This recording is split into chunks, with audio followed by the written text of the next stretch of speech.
Hello guys, welcome back new video. তো আজ আমি যাচ্ছি শ্বশুর বাড়িতে মা মনসার পুজোতে।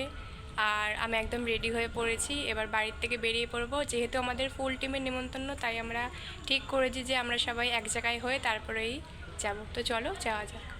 তারপরেই আমরা তিনজনে মিট করে ম্যাজিকে উঠে পড়ি, কারণ বাকি দুজন আসেনি। আর গল্প করতে করতে আমরা সুভাষনগরে পৌঁছেও গেছিলাম। ওইখানকার দৃশ্যগুলো ছিল খুবই সুন্দর, ওই জায়গাটা আমার খুবই পছন্দ হয়েছে।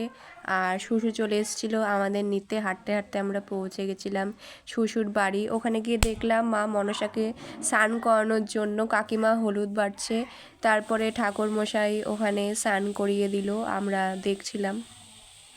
তারপরে আমরা চলে গেছিলাম ওপর ঘরে। ওখানে গিয়ে দেখলাম যে মা মনসার মূর্তি রয়েছে।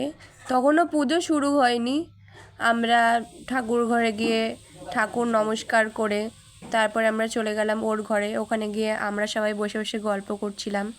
তারপরে আমরা চলে যাই খাওয়ার দিকে, একজনের জন্য অপেক্ষা করছিলাম। তারপরে ও আসার পরে আমরা বসে গেছিলাম দুপুরের লাঞ্চ করতে। আর লাঞ্চ সেরেই আমরা বেরিয়ে পড়লাম একটু ঘুরতে।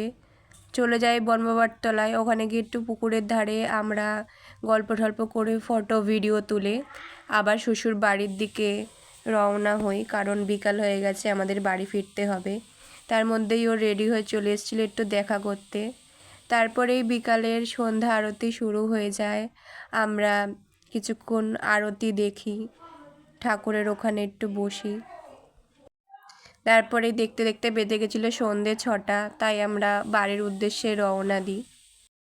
তো আজকের ভিডিও এত পর্যন্ত, দেখা হচ্ছে পরের ভিডিওতে। ততক্ষণের জন্য বাই।